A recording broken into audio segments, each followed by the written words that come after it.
महाराज श्री से जुड़ने के लिए और श्रीमद् भागवत कथा, श्री राम कथा, भजन श्रवण के लिए लाल बटन को दबाकर चैनल को सब्सक्राइब करें। शंकर राम रूप अनुरागे, नयन पंचदश अति प्रिय लागे। जिन भगवान राम ने भगवान शंकर जी ने इस कथा को गाया है, इसलिए उन्होंने कहा कि ये रचना किसने की। गोस्वामी तुलसीदास जी ने स्पष्ट कह दिया, इसकी रचना मैंने नहीं की है। रामचरित शंभु प्रसाद सुमति हिय हुलसी। गोस्वामी तुलसीदास जी ने रामचरितमानस में प्रकारांतर से दो निजी पात्रों को स्मरण किया है, एक अपने गुरु को और एक अपनी माँ को। और अपनी माँ को पूरे तुलसी साहित्य में अगर कहीं स्मरण किया तो इसी चौपाई में किया, शंभु प्रसाद सुमति हिय हुलसी।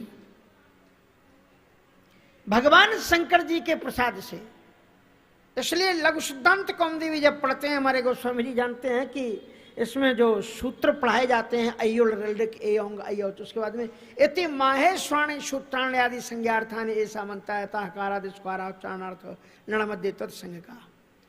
माहेश्वरात प्रसादात आगतानी माहेश्वराणी, भगवान शंकर जी के प्रसाद से शंभु प्रसाद सुमति हिय हुलसी।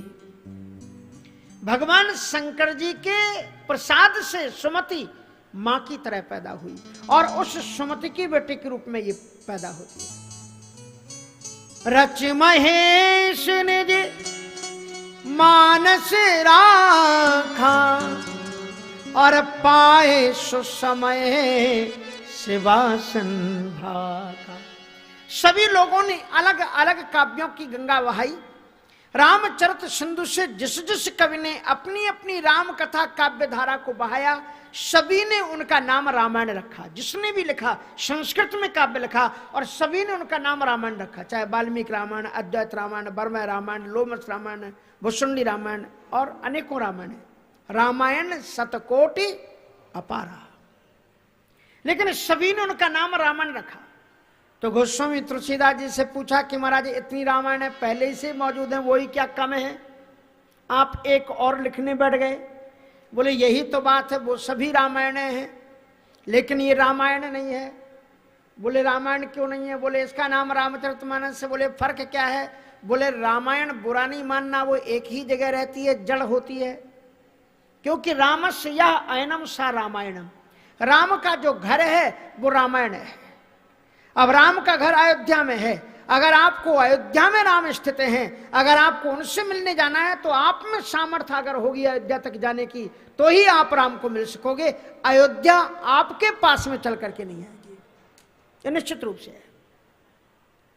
लेकिन गोस्वामी तुलसीदास जी कहते हैं कि मेरी जो कविता है, कविता भनित भूति भल सोई, इसकी उपमा वो किससे देते हैं? सुरसरी सम। सुरसरी मानी गंगा से देते हैं। और गंगा आपके पास में, आपको जाने की जरूरत नहीं है, गंगा आपके पास तटबंधों से होते हुए, गंगोत्री ही जाने की जरूरत नहीं, आपके तटबंधों से होते हुए आपके बीच में गुजरती है। कहा लेकिन वो भी कहीं कहीं से जाती है। तो कहा तो सुनो, ये जो जड़ जंगम तीर्थ राजू, उन्होंने एक जड़ जंगम, एक चलता फिरता प्रयाग बताया। और ये संत समाज रूपी प्रयाग जहां पहुंच जाता है वहीं पर गंगा जमुना सरस्वती का प्रवाह प्रवाहित उठता है। यही कथा की विशेषता है। और इसलिए राम कथा वो सुरसरिता है जो हर एक गरीब से गरीब की झोपड़ी में जाती है, अमीर से अमीर के महलों में भी मंगल भवन अमंगलहारी गूंजती है। अगर पढ़ा लिखा आदमी है तो वो भी रामचरितमानस में डूब जाता है, और अगर बिना पढ़ा लिखा गंवार भी है तो वो भी बड़े प्रेम से यही कहता है कि राम भगत ही जैसे जल भरिता सो, राम जी के आश्रय पर में सुबत पाऊं प्रसाद। इसलिए कहते हैं कि इसका नाम रामायण नहीं है। तो बोले इसका नाम क्या है? कहा रामचरितमानस है। बोले ये रामचरितमानस आपने अलग कहां से नाम रख दिया? कहा इसलिए इसका नाम रामचरितमानस है। बोले क्यों रखा आपने ये नाम? रच महेश निज मानस राखा पाए सुसमय शिवासन।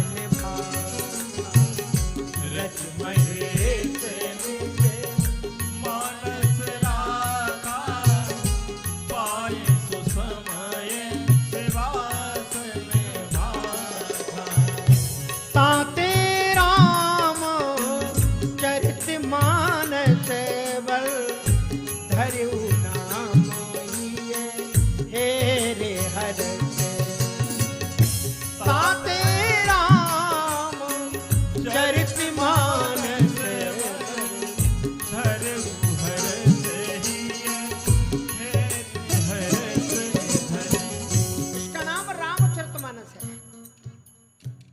मतलब अर्थ क्या हुआ? बोले रच महेश निज मानस राखा।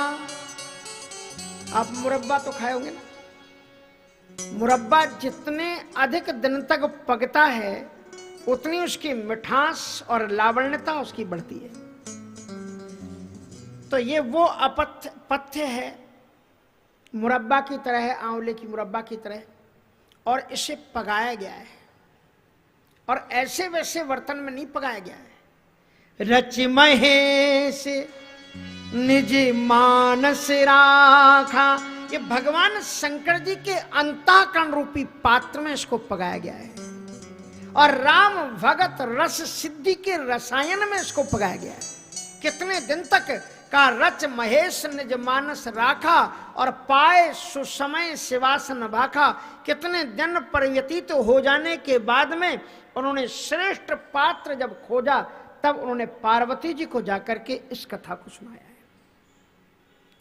रच महेश निज मानस राखा, भगवान शंकर जी ने इस रामचरित की रचना करके अपने मानस में रखा।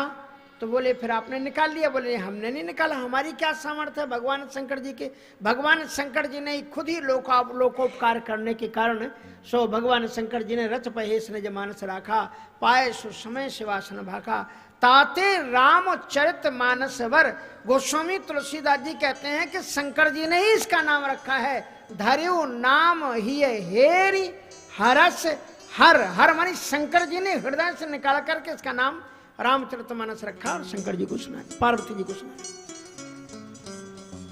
ये वो काव्य है जिसे भगवान शंकर जी ने पार्वती जी को सुनाया है। ये अद्भुत काव्य है और इसलिए इस रामचरितमानस की रचना ये भगवान शंकर जी के अंतःकरण में इतने दिनों तक पगा है, इसलिए उसको बताया। और इसी के साथ साथ में एक संक्षिप्त में आपको सीधे उद्धरण की तरफ में ले चलता हूं। गोस्वामी तुलसीदास जी ने एक ऐसा प्रेरक प्रसंग लिखा है जो किसी भी रामायण में मिलता नहीं है। गोस्वामी तुलसीदास जी कहते हैं कि माघ का महीना था, तीर्थराज प्रयाग में वो गए और तीर्थराज प्रयाग में उन्होंने स्नान करने के बाद में बटवृक्ष का दर्शन करने के लिए प्रातःकाल चले जा रहे थे और वहां पर उन्होंने दो ऋषियों का संवाद सुना, दो महात्माओं का उन्होंने। और ये दृश्य मैं आपको बता दूं किसी भी रामायण में है नहीं रामचरितमानस के सिवा। गोस्वामी तुलसीदास जी ने इसको, क्योंकि मैं परम पूज्य पंडित राम कुमार दास वेदांत भूषण जी महाराज के सानिध्य में जब पढ़ता था तो उन्होंने ये शब्द कहे थे कि ये कहीं अन्यत्र है नहीं, ये गोस्वामी तुलसीदास जी ने खुद अपने नेत्रों से जो दृश्य देखा था उसी का दर्शन कराया है। कहो जुगल मुनिवर्य कर मिलन सुभग संवाद। कहो जुगल मुनिवर्य कर, दो ऋषियों का मैं सुभग संवाद आपके सामने रख रहा हूं। माघे मकर गति रवि जब हो,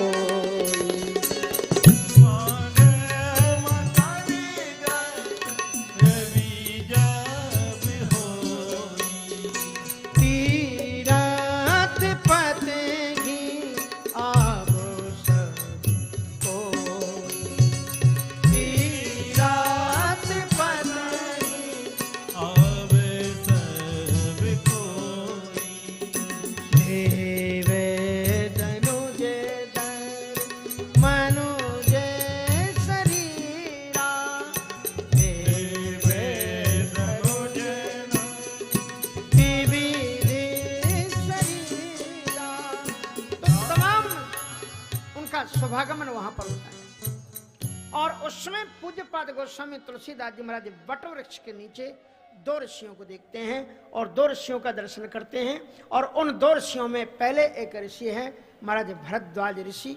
भरद्वाज मुनि बसहि प्रयागा और तिनहि राम पद अति अनुरागा, तापस समदम दया निधाना और परमार्थ पथ परम सुजाना। माघ मकर गति रवि जब होई, तीर्थ पत ही आव सब कोई। तो इस प्रकार से वहां पर उनका आगमन हुआ और उसी समय पर महर्षि याज्ञवल्क्य जी महाराज का भी शुभागमन वहां पर होता है। और याज्ञवल्क्य जी महाराज जब वहां पर आए तो माघ का महीना था, पवित्र मास, वो राम मंत्र का पुरस्चरण करना चाहते थे। सो महर्षि भरद्वाज जी के पास में गए। भरद्वाज जी ने कहा, अहोभाग्य महाराज, हमारे ही आश्रम में रहकर के आप ये उपरश्रण करें। संपूर्ण व्यवस्था की देखरेख भरद्वाज ऋषि ने की। और जब ये व्यवस्था चल रही थी तो इसी बीच में उन्होंने राम मंत्र का पुरस्करण किया। अत्यंत ध्यान निष्ठा के साथ वो पूरी सेवा में लगे रहे। लेकिन उस समय पर तीर्थराज प्रयाग में चारों तरफ से संतों का शुभागमन होता है और बड़े बड़े देवता, किन्नर, राक्षस आदि भी स्वरूप बदल करके तीर्थराज प्रयाग का सेवन करते। सब आए वहां पर, इसलिए सेवा में समय कितने जल्दी व्यतीत हुआ कोई पता नहीं हुआ।